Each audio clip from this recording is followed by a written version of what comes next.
a gente terminou a exposição dos pré-socráticos, que é a primeira fase da filosofia antiga, né? A filosofia antiga tem 3 fases. A primeira é o pré-socrático, e a segunda é essa fase que a gente chama de clássicos, né?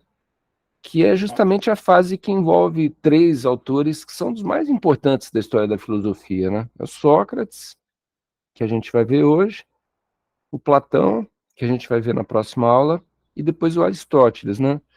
Esses 3 nomes, enfim, vocês já devem ter ouvido falar deles, são nomes muito tradicionais, assim, da história da filosofia, e, e constituem a fase que, na verdade, até a fase que mais cai, assim, né, em, em vestibular, esse tipo de processo seletivo, né? Então é uma fase importante, são autores bastante importantes e que diferem bastante dos pré-socráticos que a gente viu anteriormente, que eram autores que estavam mais preocupados com a questão de descobrir alguma coisa relacionada à natureza, ao mundo físico, né? É, por que, que o mundo é do jeito que é, por que, que tem árvore, por que, que tem estrela, por que, né? Então aquela coisa, tentar descobrir elementos fundamentais, que para o Tales era água, para o Anaximandro era o indefinido, para o Anaxímenes era o ar, né? Para o Heráclito era o fogo, e aí para o Empédocles, os pluralistas é fogo, água, ar e terra, né?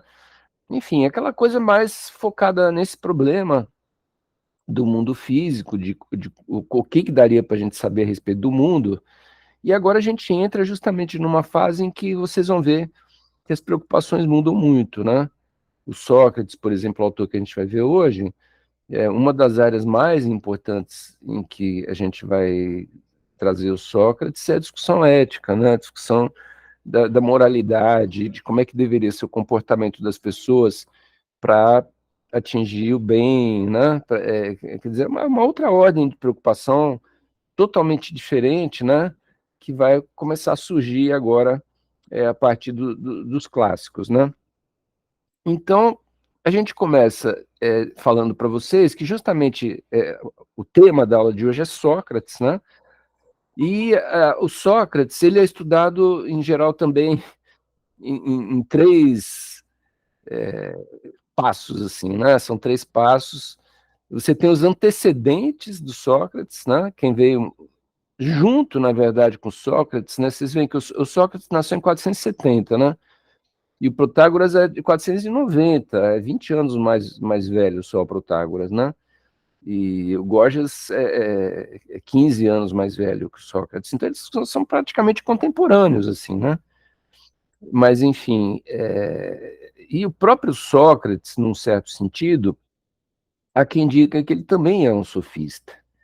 Então, por isso a gente começa, né, estudando Sócrates justamente pelos sofistas, que são seus antecedentes, e aí depois a gente vai ver que tem 3 escolas que, a partir das novidades que o Sócrates traz, porque ele é um autor muito original, né? Apesar dele poder até ser aproximado dos sofistas, ele traz coisas muito originais dele, que a gente vai ver hoje, né? E aí as escolas que sucedem ao Sócrates, né, a megálica, a cirenaica e a cínica, né? Ou seja, 3 escolas que logo em seguida, né, do Sócrates surgem, né, e que vão ser seguidoras explícitas, diretas do Sócrates, né?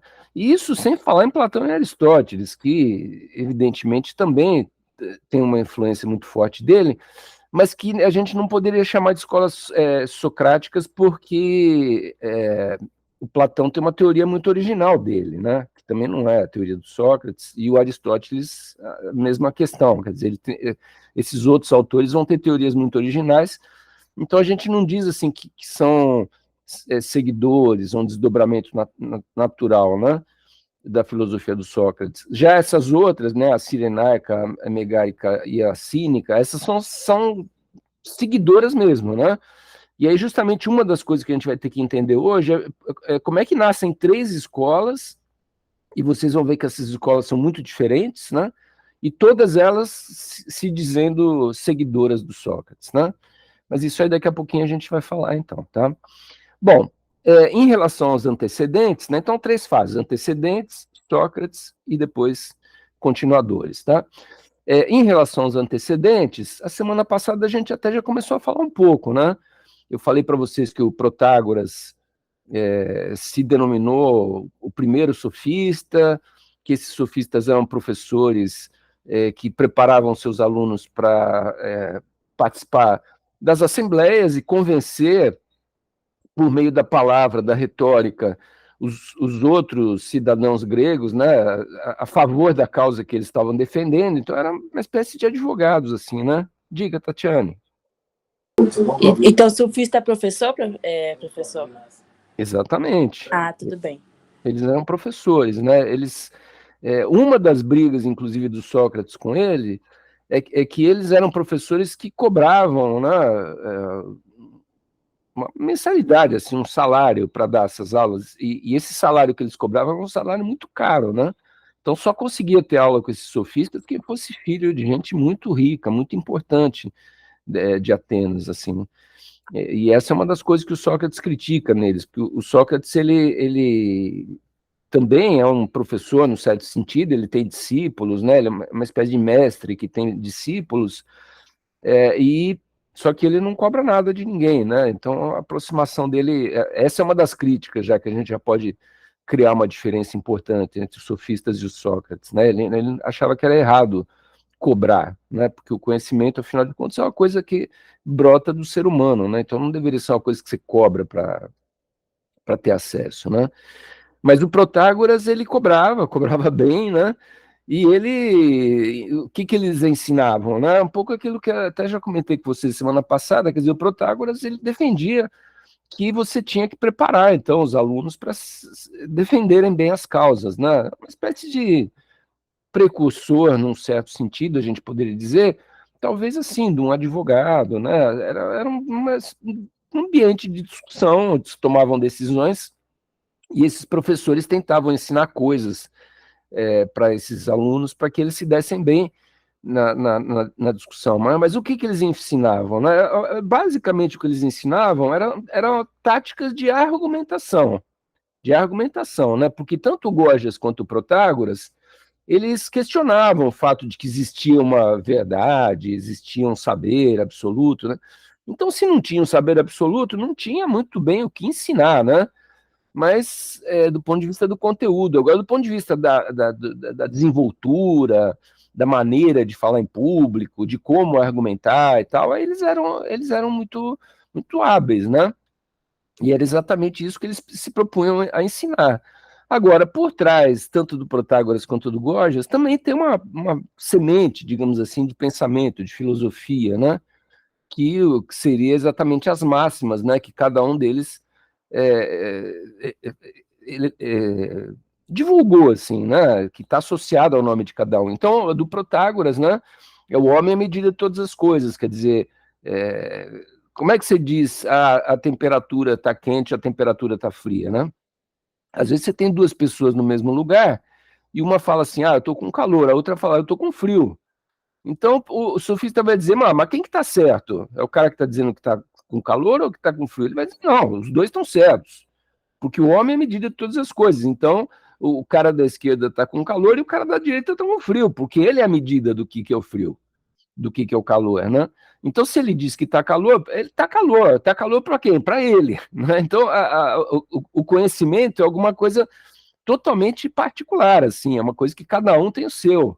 Alguém vai dizer, não, o vinho branco é melhor do que a cerveja, né?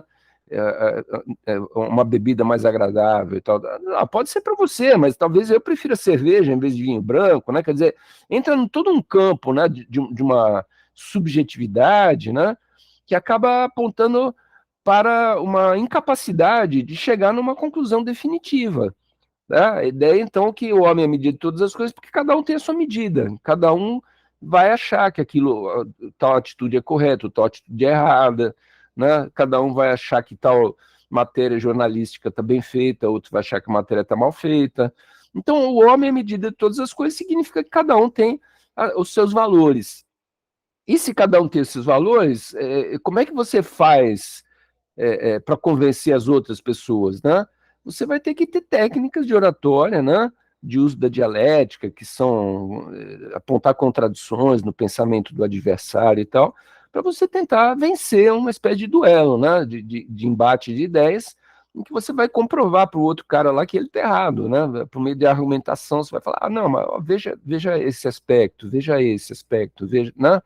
Então você vai ter argumentos ali que você vai ter que levantar, você vai falar assim, não, de 30 pessoas que tem nessa sala aqui, 28 estão dizendo que está frio e só você está dizendo que está calor, então, né, quer dizer, a chance de você estar errado é grande, né?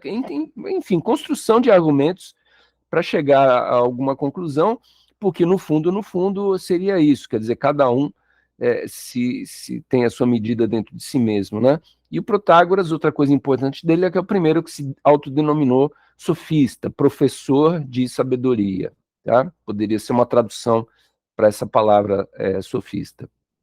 O segundo autor que a gente vai ver, que é o Gorgias, que é mais ou menos do mesmo período, é um outro grande sofista, importantíssimo, né, dessa fase aí, e agora ele tem uma teoria mais sólida, digamos assim, do ponto de vista teórico mesmo, né, do ponto de vista da consistência da teoria, que caracterizaria algo que a gente poderia chamar de um ceticismo radical, né? O que é um ceticismo? O cético é aquele que ele quer ver para crer, assim, que ele não acredita nas coisas, ele é cético. Você fala para ele, tal coisa, né? A Terra é redonda. Ele fala, não, me prova então. Né? É um cético, é um cara que ele quer que você mostre para ele por A mais B. Às vezes você mostra uma foto da Terra lá feita do satélite e fala, não, eu continuo não acreditando, porque se for um disco a foto podia ser igual, tal, tal, tal. Então o cético é um cara que vive em permanente dúvida, né? E um ceticismo radical é um tipo de pensamento que vai perdurar durante 400, 500 anos ainda lá na Antiguidade, que é um pensamento muito extremo, assim, né, que vai começar a colocar em dúvida a capacidade de construção de qualquer conhecimento, de qualquer saber, né? E como que isso aparece no Gorgias, né? Como vocês devem lembrar, a gente viu aqui o Parmênides, é o cara que dizia que o que é e o que não é, não é. Né? Então, as coisas que são, elas são o que existe, um lápis, é uma caneta, um computador, uma parede, essas coisas são as coisas que são. Né? E o que não é, simplesmente não existe, não tem, né, alguma coisa que não seja. Né? Ou é ou não é. Né? Então, esse tipo de separação muito radical que é característica da lógica, da matemática, das ciências mais formais, assim, do positivismo, né? Enfim, o que é, o que não é, não é. A tese do Gorgias é exatamente o contrário. Ele vai dizer o quê? Vai dizer, não existe algo que seja. Tudo não é, né? E ele está muito influenciado, aí, evidentemente, pelas teses do Parmênides, do Heráclito, né? Que era o inimigo lá do Parmênides, que dizia, olha, o mesmo homem não se banha 2 vezes no mesmo rio e tal, não sei o quê. Então, se o mesmo homem não é a pessoa que eu vejo agora e que eu vejo daqui a 30 segundos no rio, na piscina, em qualquer lugar, quer dizer, então, como é que alguma coisa é? Porque o que é deveria ser permanente, realmente, né? Nesse sentido, eles até concordariam com o Parmênides, né? O que é deve ser alguma coisa que não muda. Então, se está tudo mudando, não existe o que é. O ser não existe, né? Por quê? Né? Aí ele vai ter uma explicação, né? De dizer por que não existe nada que seja, porque ele vai dizer que se algo realmente fosse, ele teria ou que ser originado por algo antes dele, que criou ele, então ele passou a ser porque ele foi criado por algo que aconteceu antes dele, né? E aí esse algo, né? Quer dizer, você teria que poder determinar, então, né? Não, o Marco, o professor Marco existe por quê? Né? Não, porque o professor Marco ele é originado no professor Marco que tinha antes, né? Professor Marco que tinha 1 ano menos que eles, né? Então é uma ideia que diz que algo tem que vir de algum lugar. Então o Marco de 20 anos vem do 19, vem do de 18, vem do 17, 16, tá, voltando até, mas chega uma hora que o Marco tem 1 ano e daqui a pouco o Marco tem 0 anos, quer dizer, da onde que veio esse Marco, né? Então, a tentativa de mostrar que não seria possível, né, existir algo, porque sempre tem que ter algo antes, e se você vai numa cadeia de causas andando para trás, para trás, para trás, chega num lugar que parece que não existe nada. Né? Então, como é que algo poderia nascer do nada? Quer dizer, então são paradoxos, né, que o Gorgias vai trabalhar para tentar provar essa sua tese. O primeiro paradoxo é esse, de que realmente nada existe, porque senão teria que ter algo de onde ele veio, e aí essa coisa da onde ele veio teria que vir de outro antes, ou teria que ser eterno, que é a outra hipótese, né? Não veio de algo antes porque sempre foi. Então o marco sempre existiu, né? Mas aí você começa a ter um monte de problemas, quer dizer, o marco sempre existiu com 30 anos de idade, ou com 5 ou com 1 ano de idade, quer dizer, qual que é o marco que é o eterno, né? E aí vocês percebem, então, que não se chega a lugar nenhum, né? Mas ele fala assim, mesmo que existisse alguma coisa, digamos que vão abandonar essas hipóteses aí, de que tem que ter algo antes, ou que é eterno, vamos chegar à conclusão que existe algo então, né? Mas se algo existe, não seria possível conhecer o que esse algo é. Porque, evidentemente, esse algo que existe não é aquilo que a gente está vendo. Porque se existe um marco eterno e tal, não é esse que vocês estão vendo aqui, porque esse aqui, daqui a pouco tem um ano a mais, o ano passado tinha um ano a menos, né? Então eu não sou eterno, né? Não sou um ser nesse sentido da continuidade, né? Da permanência. Então, se não sou eu, é uma outra coisa que aparece aqui no mundo como eu, assim, né? Mudando de idade. Agora, essa outra coisa que aparece para que eu esteja aqui, a gente não tem condição de conhecer. A gente pode até pressupor que existe um ser do Marco em algum lugar aí, né? A gente vai ver outros autores que vão dizer, não, o ser do Marco está no mundo das ideias, o ser do Marco está não sei aonde, está no céu e tal. Mas, enfim, mesmo que esteja, né, a gente não consegue chegar lá, a gente não consegue ter acesso, né? A gente vai ter que esperar o Platão ainda para tentar dizer uma chave de acesso ao mundo das ideias para a gente, né?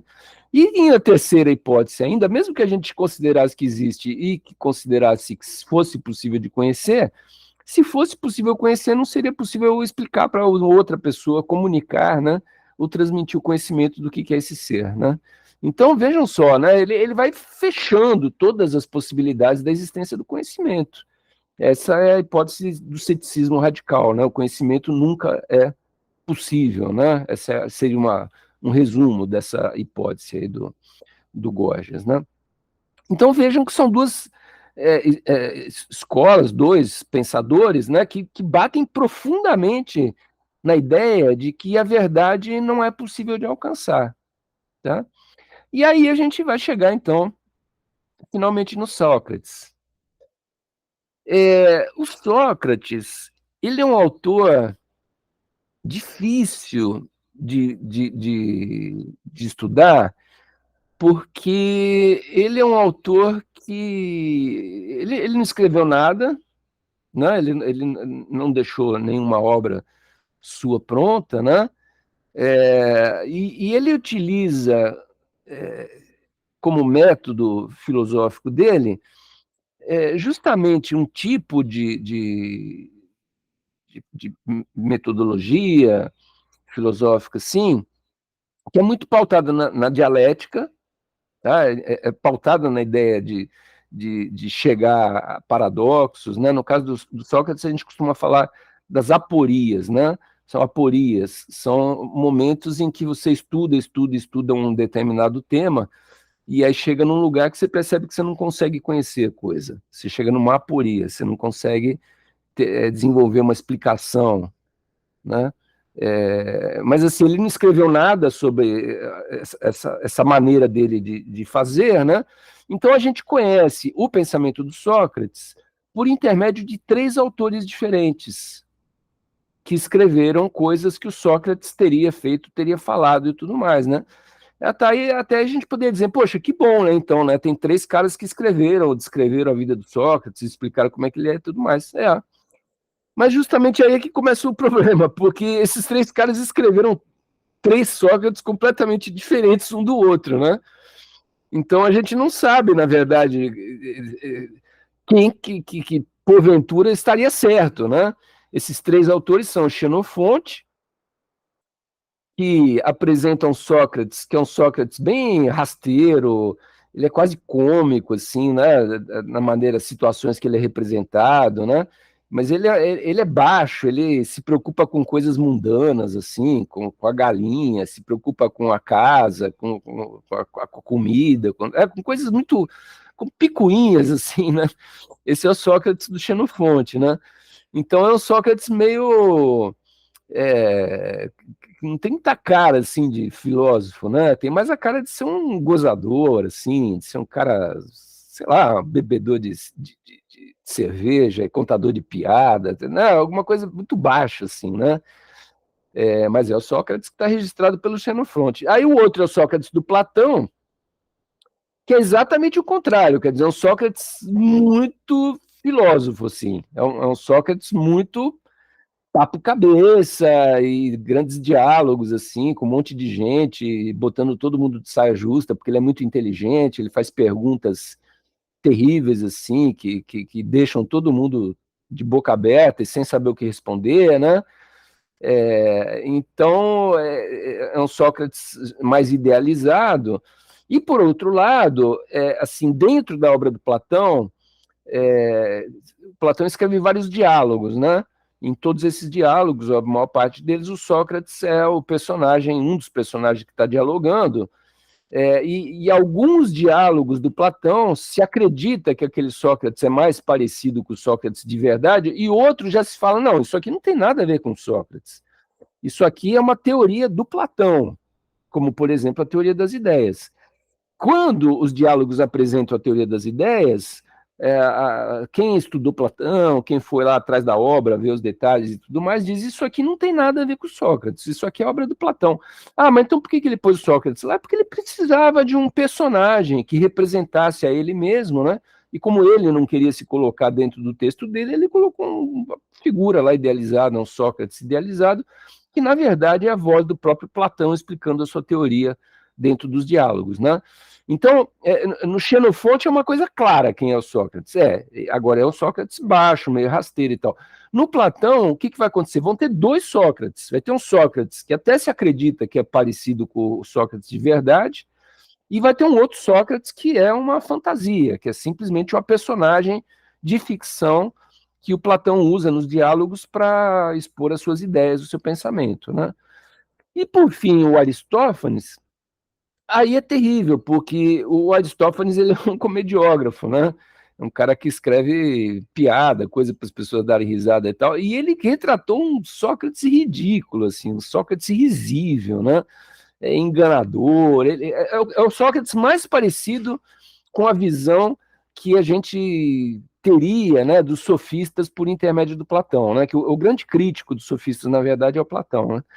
Então, seria um Sócrates interessado, enganador, que quer se dar bem, sedutor, né? Mas também ignorante, né? Então, esse Sócrates do Aristófanes é o mais absurdo, assim, né? Quer dizer, então, percebam que o fato de ter três caras que escreveram sobre o Sócrates acaba não facilitando, né?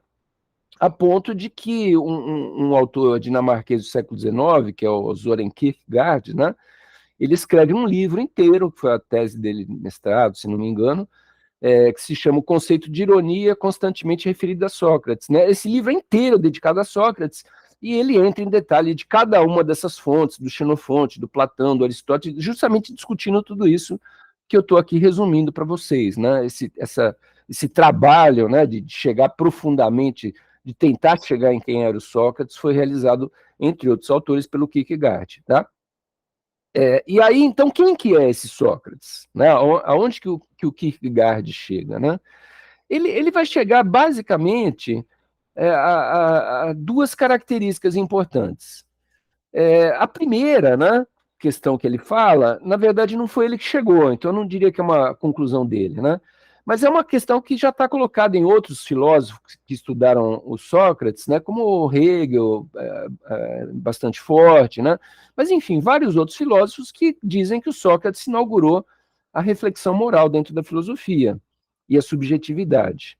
Tá? Então, essa é uma opinião que já vinha de outros autores e que o Kierkegaard ele concorda com isso. Né? E aí, percebam que eu estou usando a palavra moral, e esses autores acham, né, que justamente moral é uma coisa que se contrapõe à ética. Então, que conceitos são esses, né, de moral e de ética? Na ética, para o Hegel, por exemplo, é aquilo que é mais a ordem dos costumes de um povo, de uma sociedade, né?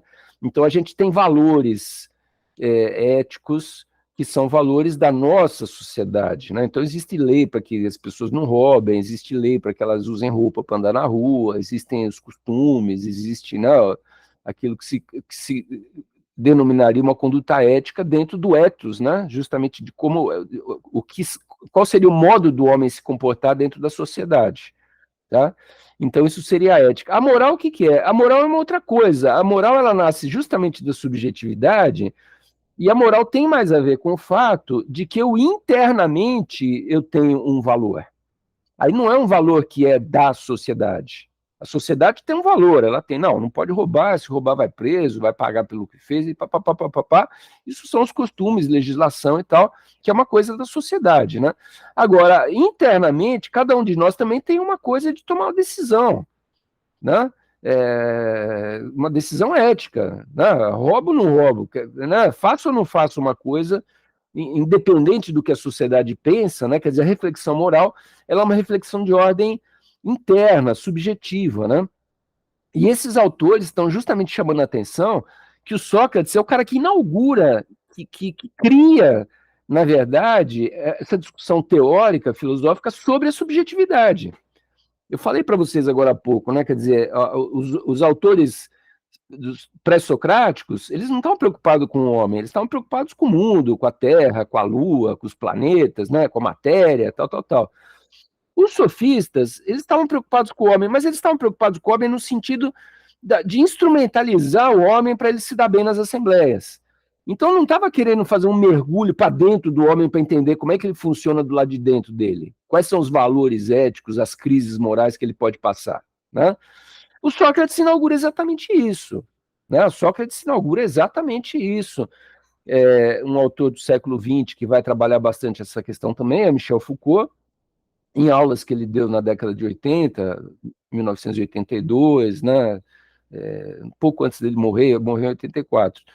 Ele vai justamente falar, né, que o Sócrates é o cara que inaugura na filosofia uma teoria da subjetividade. Ele vai criar um pensamento para entender o que seria a palavra, na verdade, que ele usa na época, o que seria a alma, né? Que a alma seria justamente esse aspecto interior, subjetivo de cada um, que é alguma coisa que pode ser aperfeiçoada, pode ser trabalhada, pode ser treinada, pode ser melhorada, né?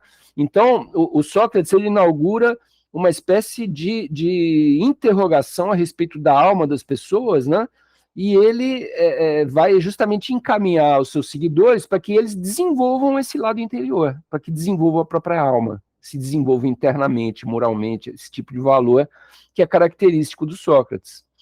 Para tanto, ele vai usar, então, de dois artifícios, que são esses que o Kierkegaard vai explicar, tá? O primeiro, ele vai dizer, é o artifício da dialética. Por quê? Porque a dialética, ela é a capacidade que o Sócrates tem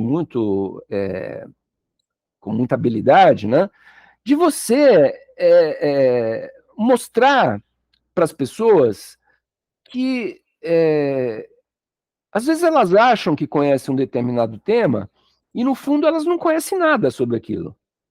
Então a temática desses diálogos platônicos, né, que trabalham as aporias, né, que não chega a lugar nenhum, são justamente os diálogos que são diálogos dialéticos, onde claramente o papel da dialética ele é fundamental na estrutura do diálogo, e a dialética vai até um ponto de criar aporia e o diálogo acaba, não dá resposta nenhuma. Então você tem um diálogo, por exemplo, o que é a justiça?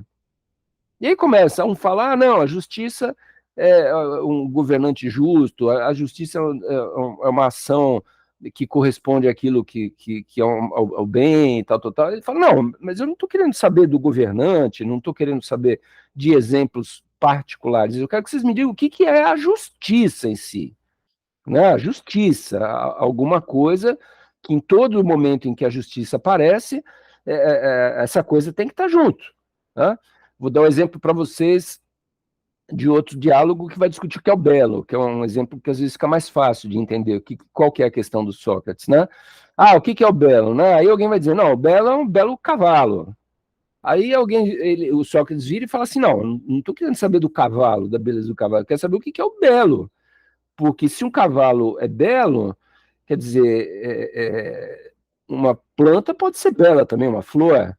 E o que o cavalo tem a ver com a flor? O cavalo não tem nada a ver com a flor. Então o belo tem que ser uma outra coisa, que não é simplesmente um exemplo do que é o belo. Eu quero que você me explique o que é o belo, o que é a beleza, né?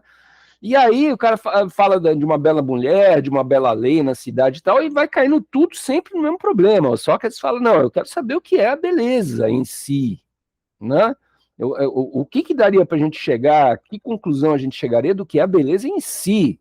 Então, a grande pergunta do Sócrates, pela qual ele se utiliza da dialética, ele se utiliza de uma figura que também se associa à ironia, né? A grande pergunta dele é o que é? O que é o belo? O que é a justiça? Né? Ele está sempre indo nessa linha do que é, mas ele não quer saber exemplos das coisas, ele quer que se chegue à essência do belo, à essência da justiça. O que é a justiça num tipo de definição que toda justiça seja desse jeito? Tá? A gente, quando fala de uma coisa mais concreta, assim, por exemplo, um cavalo, né?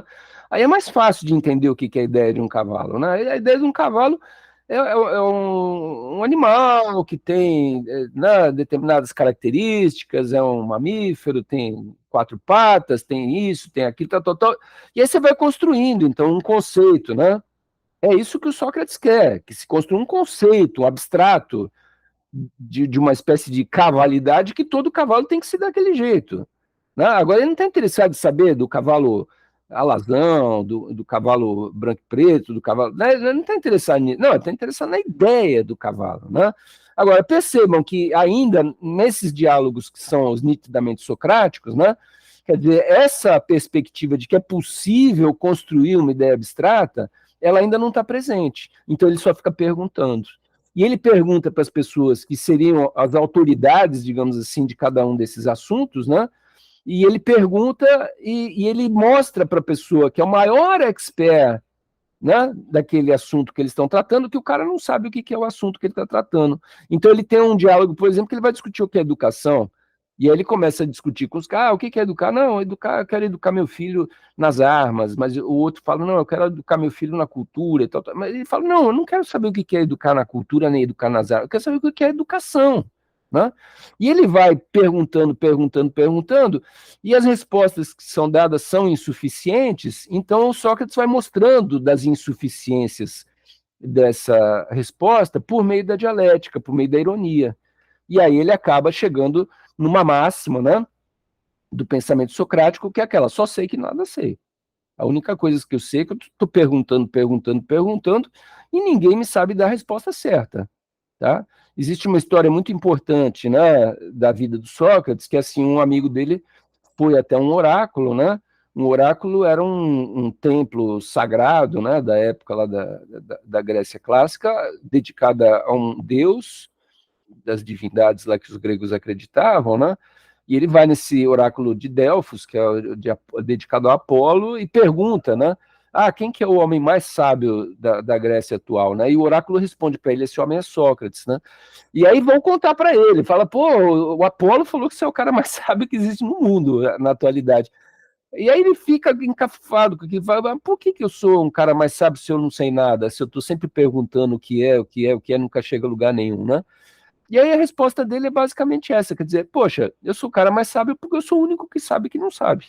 Né? Todo mundo, o restante das pessoas, está todo certo de si, achando que sabe o que é educação, achando que sabe o que é beleza, achando que sabe o que é justiça, né? E em nome desse saberzinho aí que eles acham que eles têm, eles se colocam como autoridades na cidade e são governantes e tudo mais, né? E eu sou uma pessoa que sei que nada sei. Né? E com isso eu me torno uma pessoa mais sábia do que todo mundo, porque justamente pela minha ignorância. Olha que coisa paradoxal também, né? E o segundo eixo importante que o Kierkegaard vai discutir do Sócrates é o fato de que ele é o criador da maiêutica, né? Essa é uma palavra que tem a ver com o trabalho do Sócrates, né? O que é a maiêutica, né? Ele falava assim, olha, do mesmo jeito que existe uma parteira que chega numa mulher grávida e é capaz de, por meio da sua técnica, né, fazer gerar um bebê, uma criança, eu sou uma espécie de parteira de ideias. Então, a maiêutica nada mais é do que uma espécie de parto de ideias, e o método pelo qual esse parto acontece, do mesmo jeito que a parteira tem uma técnica de colocar toalha quente, de mandar ficar em posição, não sei o que lá, o Sócrates tem uma técnica. Essa técnica é a técnica da dialética. Ele vai perguntando, perguntando, perguntando, e o que ele acha? Que algum dia, talvez, alguém né, dê à luz uma boa ideia. E aí, quando derem à luz a boa ideia, essa ideia vai ser imediatamente reconhecida, porque ela vai ser muito verdadeira, né? Então, se alguém realmente conseguir explicar o que é a beleza, o que é a justiça e tal, isso vai ser um fato extraordinário, vai ser um parto, né? Um parto de uma ideia que esclarece o que é aquilo a respeito do que ele queria comentar, tá? Então, vocês percebem, né, que é um autor muito rico, a gente poderia falar muita coisa, mas os dois fatos fundamentais assim do Sócrates para vocês guardarem assim para vocês, né, são esses fatos de que ele inaugura então a moralidade, a discussão moral dentro da filosofia, ele inaugura a subjetividade também, que é esse mergulho para dentro de si, né? Ele dizia, na verdade não era nem dele essa frase, era também do oráculo, né? Mas ele dizia, né? Conhece-te a ti mesmo, né? Era uma frase do oráculo que ele falava, essa frase é muito poderosa, né? O homem deveria conhecer a si mesmo, né? Mas conhecer a si mesmo como? Saber a força que eu tenho, a velocidade que eu tenho? Não, conhecer a alma, conhecer a interioridade, a subjetividade, né? É lógico que essas palavras, interioridade, subjetividade, elas não são daquela época, né? Elas são uma leitura que a gente olha para trás e fala, aqui é subjetividade, é internalidade e tal. Na época não era isso que se falava, o que se falava, na verdade, era a alma, né? Sócrates achava que a pessoa deveria conhecer aquilo que era a alma dela mesma. E aí, por intermédio do uso da dialética e a maiêutica são meio que palavras-chave, assim, para vocês terem associadas à figura do Sócrates, né? E saberem, então, toda essa historinha de que, né, tem 3 autores que trabalharam Sócrates, né? Mas, basicamente, na filosofia, o que a gente dá mais relevo, assim, é o Platão, porque ele escreve uma quantidade imensa de diálogos, são 30 e poucos diálogos que ele escreve, em todos eles, quase todos, eu acho o Sócrates é o personagem, né, o principal, ou um dos personagens importantes, pelo menos, né, e aí, na obra do Platão, a gente tem que ter essa clareza de que esse Sócrates perguntador e que não chega a lugar nenhum, né, que é um símbolo da ironia, da subjetividade, ele o Sócrates mais característico, assim, né? O que se tem por mais característico do Sócrates é isso, ele era um perguntador. E aí, como ele era um perguntador, aí mais ou menos dá para entender por que o Xenofonte faz um retrato do Sócrates como um sujeito baixo, né? Porque era um sujeito que vivia incomodando todo mundo.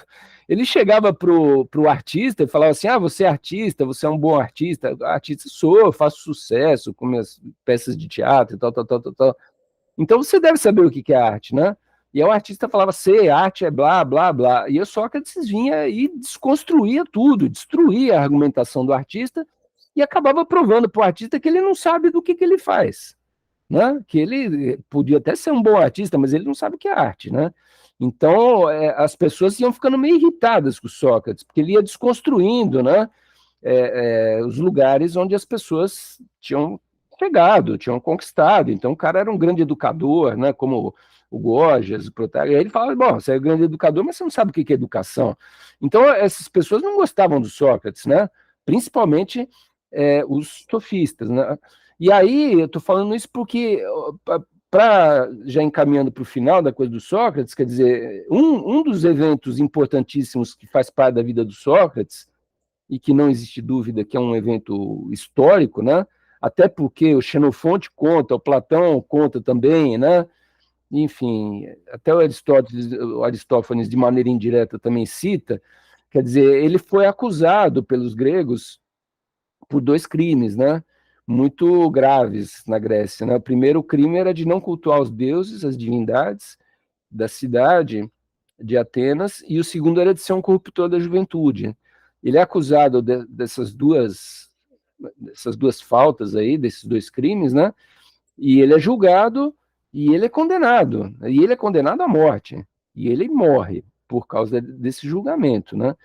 E existem dois diálogos, né? Um do Xenofonte e outro do Platão, que tratam justamente do julgamento. Por isso a gente conhece bem o julgamento.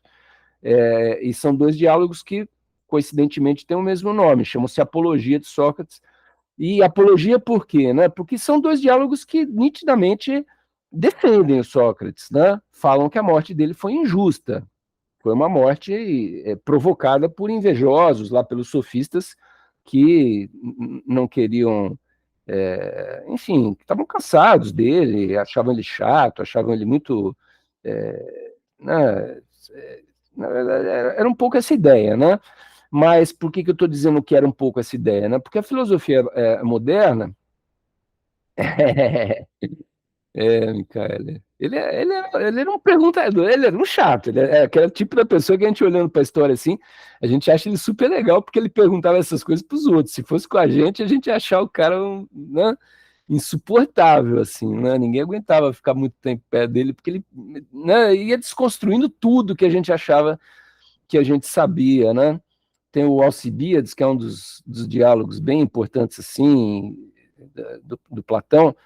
O Alcibíades era um jovem que já não era mais tão criança, então não estava mais na idade de ficar em colégio estudando, mas também não era uma pessoa totalmente pronta, assim, né? E ele era muito rico, era de uma família de Atenas que provavelmente ia virar um governante de Atenas e tal, tanto é que virou mesmo.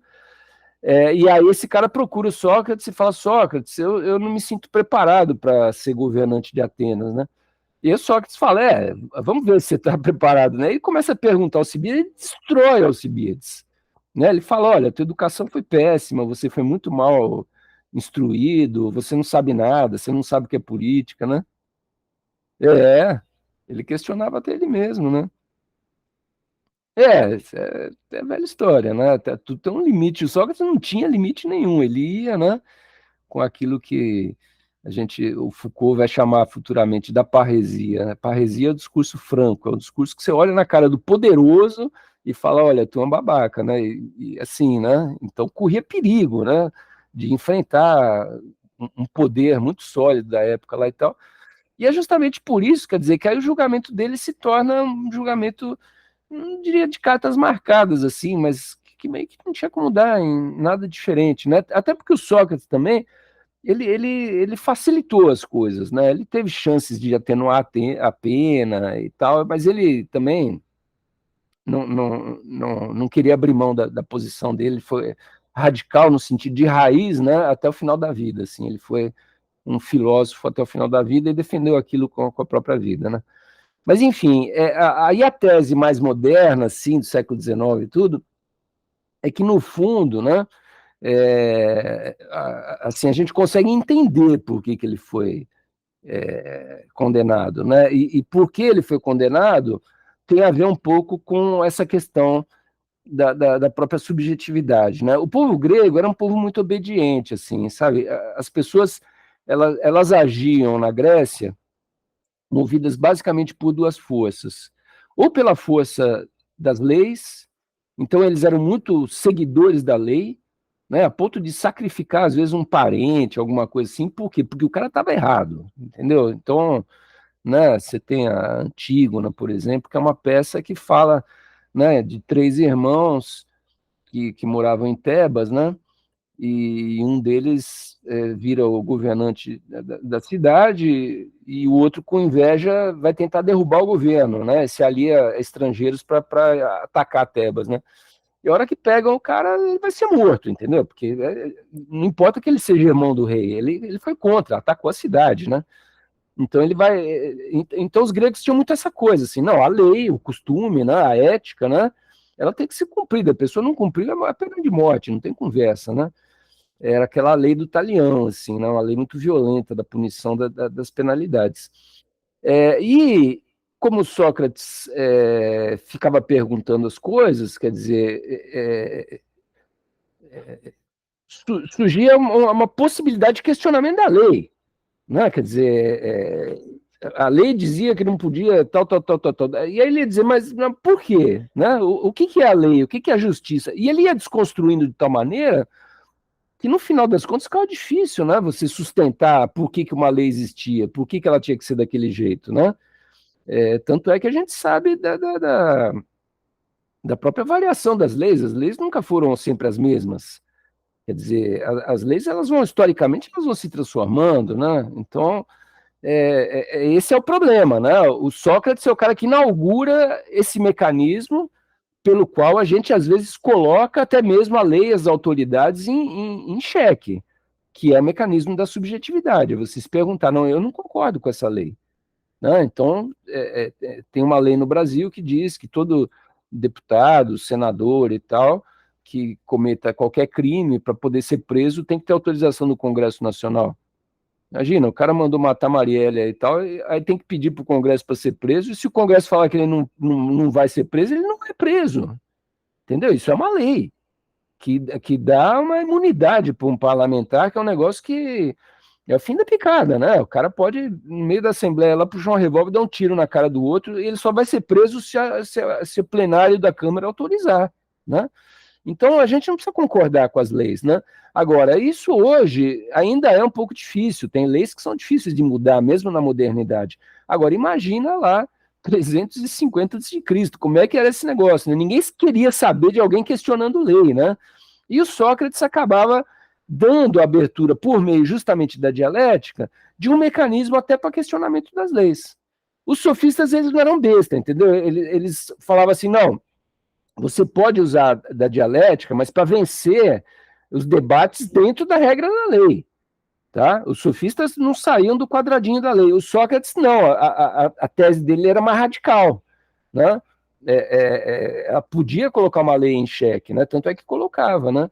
Então, a primeira acusação, no fundo, ela é um pouco verdadeira. Por quê? Porque os deuses da cidade, eles eram Atena, Zeus, Hera, né, aquelas divindades gregas todas, ou até os parentes também, os ancestrais das pessoas eram tidas como divindades também, até aí tudo bem. Mas o Sócrates inventa o quê? Ele inventa um demônio. Ele fala que ele tinha um demônio, ele tinha um demon, né, a palavra grega é demon, né, por isso a gente traduz em geral como demônio, não tem a conotação...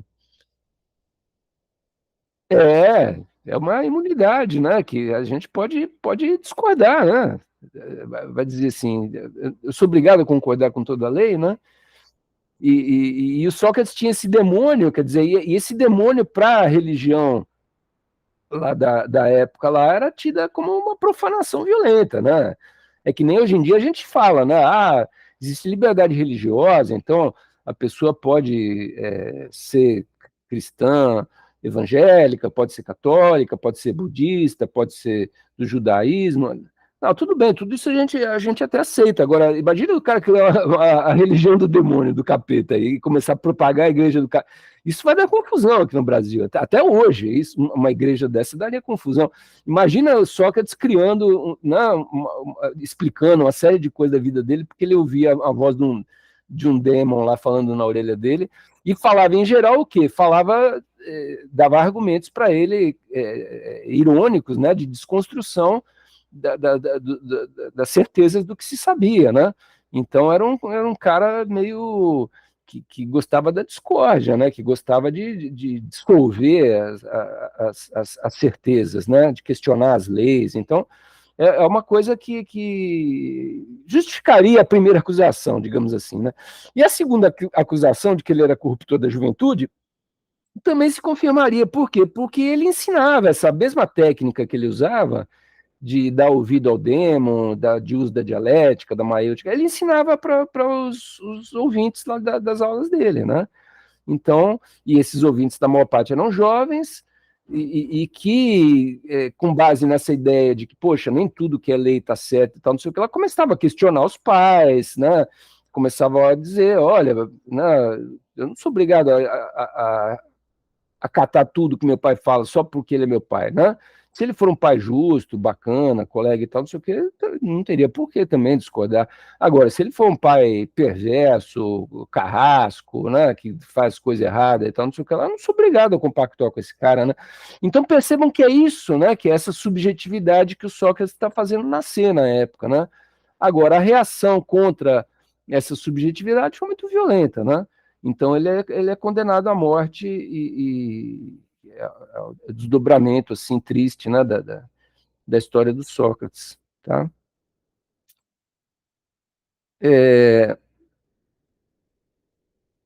As três escolas socráticas, eu não vou aprofundar muito com vocês, eu vou mais citar só. São os megáricos, né, que o que eles pegam do Sócrates para aprofundar, né? Basicamente a dialética. Eles adoram jogos de argumentos, né, sofísticos assim para criar paradoxos, né? Aquele negócio que eu já falei para vocês do Zenão lá, o Aquiles nunca ultrapassa a tartaruga e tal. Esses caras adoravam esse tipo de paradoxo, né? Só mais um exemplo para a gente lembrar do que eu estou falando, né? Eu vou falar uma frase para vocês, aí vocês vão me dizer se eu estou falando a verdade ou se eu estou mentindo. Tá? Você só tem que pensar isso. Ah, o professor Marco está dizendo a verdade ou o professor Marco está falando mentira. A frase é a seguinte: eu estou mentindo.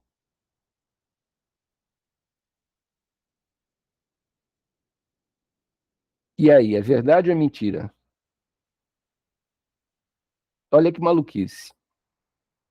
Se essa frase for verdade, eu estou mentindo. Se isso for verdade, então eu estou mentindo. Então não é verdade, é mentira. Se for verdade, é mentira. E se for mentira que eu estou mentindo? Não, se for mentira que eu estou mentindo, eu estou dizendo a verdade. Então olha que frase doida. Né? Você gostou, né, Tatiana? São paradoxos da linguagem, né? Os megáricos adoravam ficar criando esse tipo de coisa, né? Tem uma ponte que sai da ilha, e aí coloca uma forca na ponte e baixa uma lei lá. A pessoa tem que dizer para onde vai quando estiver saindo da ilha. Se ele falar a verdade, ele pode passar. Se ele falar mentira, ele vai ser enforcado. Tá, tem uma ponte, se eu falar a verdade, eu passo, se eu mentir, eu sou enforcado. Tá bom, até aí tudo bem. Não, não tá tudo bem. Chega um cara na ponte e fala assim, eu pergunto para ele onde o senhor está indo. Ele fala assim, eu estou indo ser enforcado na ponte. Aí o que eles têm que fazer com esse cara? Se eles forem enforcar o cara na ponte, ele está dizendo a verdade. Aí não podem enforcar o cara.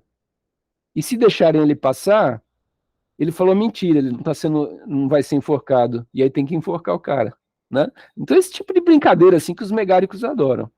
Os cirenaicos é uma escola que vai criar os primeiros passos assim no campo de uma moralidade que é esse trabalho interior de desenvolvimento da alma, né?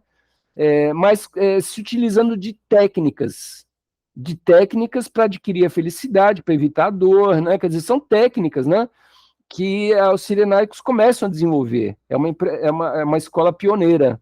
A gente vai ver isso ser retomado depois, né, na terceira fase da filosofia grega, por intermédio dos estoicos, que é uma outra escola também que vai nessa linha, um rigor de moralidade muito violento, assim, né? E que, enfim, estoicos e epicuristas, né? E que vão ter visões um pouquinho diferentes, né, a respeito de prazer e tal, mas que o objeto principal da vida seria adquirir essa elevação da alma, né, elevação da interioridade, né? Ser um homem bom, ser um homem virtuoso, né? Essa palavra virtude é uma palavra muito associada a essa fase aí de desenvolvimento da moralidade, tá? Então, o homem bom é aquele que obtém o máximo de prazer, o mínimo de dor e tal. Esses são os cirenaicos, né? Depois a gente vai ver que estoicos e epicuristas vai ter diferenças. E, por fim, os cínicos, né? Que tem esse Antístenes aí, mas o mais importante é o Diógenes, o cínico, né? Que é um cara que... O cínico é assim, achava que nada era real, nada era verdadeiro, nada valia nada, e como nada valia nada, quer dizer, ele não precisava nem ter nada também para viver, né? Então ele era um mendigo, ele andava nu pela rua, no máximo ele colocava um barril em torno do corpo para não chocar os outros, né? mas vivia totalmente destituído de qualquer preocupação de material, assim, de ter que ter alguma coisa e tal, né? E aí tem um monte de lendas, assim, né? Era uma figura muito pitoresca, assim. Ele saiu carregando uma lamparina durante o dia, dizendo que estava procurando um homem honesto e tal, e não encontrava ninguém, né?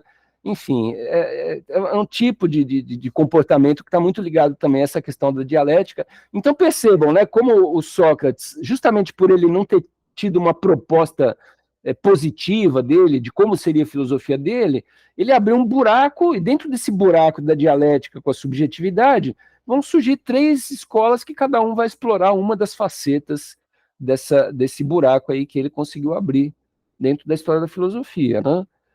Então, basicamente, a respeito do Sócrates, é isso, né? Quer dizer, é isso dentro das condições que eu tenho para falar para vocês,